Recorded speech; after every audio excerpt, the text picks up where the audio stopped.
Hello everyone. तो आपको पता ही होगा कि नीट 2023 को अब सिर्फ और सिर्फ 90 डेज के अराउंड बचे हैं। एंड आपकी क्या स्ट्रेटेजी होनी चाहिए 90 डेज की अगर आप चाह रहे हैं नीट 2023 में अपना एक ड्रीम मेडिकल कॉलेज सपना पूरा करने की।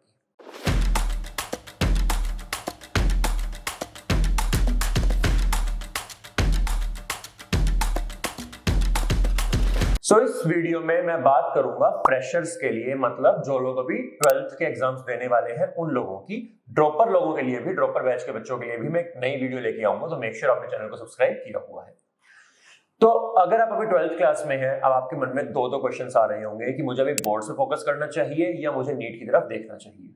अब आपके बोर्ड्स इस मंथ के एंड में स्टार्ट हो रहे हैं एंड मार्च मिड तक आपके बोर्ड्स चलेंगे, तो वो लगभग एक महीने का जो पीरियड है वो बहुत क्रूशियल है। वो डिटरमाइन करने वाले हैं कि आप नीट में क्या करके आने वाले हैं। तो इस वीडियो को हम कुछ पार्ट्स में तोड़ेंगे, कुछ पॉइंट्स में आपको बताऊंगा कि आप बेस्ट ऑफ बोथ वर्ल्ड कैसे निकाल सकते हैं। Number 1, be smart about your studies. अब आपके पास उतना टाइम नहीं बचा है कि आप हर एक चीज को उतना ही जल्दी कर लेंगे, उतना ही टाइम देंगे। नहीं, आपको चीजें प्रायोरिटाइज करनी पड़ेंगी। प्रायोरिटी के हिसाब से आपको चीजों को बांटना पड़ेगा। अभी आपकी प्रायोरिटी होनी चाहिए क्लास 12th। क्लास 12th के भी वो टॉपिक्स जो हाई यील्ड टॉपिक्स हैं, जिनसे नीट में हर साल बहुत ज्यादा क्वेश्चंस पूछे जाते हैं। उस पर मैं ऑलरेडी वीडियो बना चुका हूं, मैं ऊपर लिंक कर दूंगा, आप उस वीडियो को जरूर जाके देखें। मैंने कुछ चैप्टर्स ऐसे बताए हैं जिन चैप्टर्स से लगभग 50% क्वेश्चन पूछे जाते हैं हर साल नीट में। उन हाई यील्ड टॉपिक्स में से आपने प्लस 2 के 12th क्लास के टॉपिक्स को चूज करना है एंड उनको आपने आज से शुरू करना है एनसीईआरटी उठा के पेज नंबर 1 से। तो आप क्या करेंगे, आप एनसीईआरटी लाइन टू लाइन पढ़ेंगे उन चैप्टर्स की। वही एनसीईआरटी आपकी बोर्ड्स में काम आने वाली है एंड वही एनसीईआरटी से आपके नीट के जो प्रिपरेशन है वो भी चल जाएगी। इसके साथ ही आप क्या करेंगे, जो प्रीवियस ईयर क्वेश्चंस हैं लास्ट 10 इयर्स के, आप सिर्फ उनको उठाएंगे इन चैप्टर्स के एंड आप साथ के साथ उनको कर लेंगे। तो इस एक्सरसाइज में ज्यादा टाइम नहीं लगेगा। अगर आपको पढ़ने में 1 घंटा लग रहा है तो पिछले 10 साल में मे बी 30 क्वेश्चंस आए होंगे, 40 क्वेश्चंस आए होंगे, आपको हार्डली आधा घंटा लगेगा। उस आधे घंटे में आपने वो क्वेश्चंस कर लिए तो आप एक ही साथ में नीट की और बोर्ड्स की तैयारी दोनों कर चुके हैं। दूसरी चीज, आपने बोर्ड्स के बीच का जो ब्रेक है उसको बहुत इफेक्टिवली यूटिलाइज करना है। तो जो बोर्ड्स के बीच में टाइम मिला है आपको, डेट शीट आप देखेंगे, कुछ एग्जाम्स के बीच में 7-7 दिन का गैप है। आपको उस टाइम पे 11th क्लास के जो हाई यील्ड टॉपिक्स है उनको उठाना है। तो मान लेते हैं किसी एग्जाम के बीच में 7 दिन का गैप है, तो आप 4 या 5 दिन 11th क्लास के हाई यील्ड टॉपिक्स उठाएंगे उसी सब्जेक्ट के एंड बचे हुए 2 या 3 दिन आप अपने बोर्ड्स की तैयारी करेंगे। इससे क्या होगा कि जब आप मार्च खत्म हो चुका, आपका मिड मार्च के बाद आपके बोर्ड्स खत्म हो चुके हैं, आपके हाई यील्ड टॉपिक्स एटलीस्ट हो चुके हैं। अब आप फोकस करेंगे बाकी टॉपिक्स पढ़ने में एंड फुल सिलेबस टेस्ट देने में। नंबर 3, इसी चीज से रिलेटेड फुल सिलेबस टेस्ट। आपको अब भी बोर्ड्स की तैयारी करते हुए भी एक full syllabus test at least per week देना ही देना है।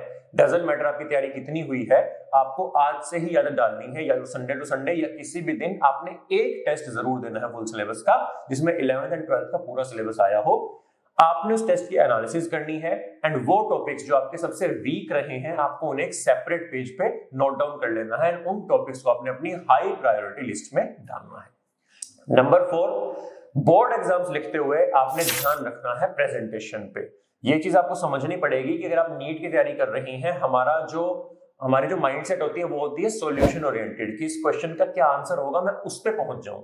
बोर्ड्स में ऐसा नहीं होता है। बोर्ड्स में जो ओरिएंटेशन होती है, जो हमारा फोकस होता है, वो होता है प्रोसीजर पे, कि आपने प्रेजेंट कैसे किया, आपने लिखा कैसे है। तो अगर आपका आंसर सही भी आ रहा है, स्टिल आपको पूरा प्रोसेस बहुत क्लियर कट शब्दों में लिखना है। एग्जामिनर देखता है कि आपने कितने साफ तरीके से लिखा है, कितने पॉइंटर्स में लिखा है, क्या आपने कोई डायग्राम बनाया है या नहीं बनाया है, एंड ऑफ कोर्स क्या आपने सही लिखा है या नहीं। तो इन चीजों पे आपने फोकस करना है, अपने ब्यूटिफिकेशन पे ज्यादा फोकस करना है। जितना अच्छे से अपनी बात को रख पाएंगे, एक्सप्रेस कर पाएंगे, आपको उतने ही मार्क्स मिलेंगे। And last point, number 5th point, आपने ये चीज ध्यान रखनी है कि बोर्ड्स डज नॉट मीन आपका कॉलेज।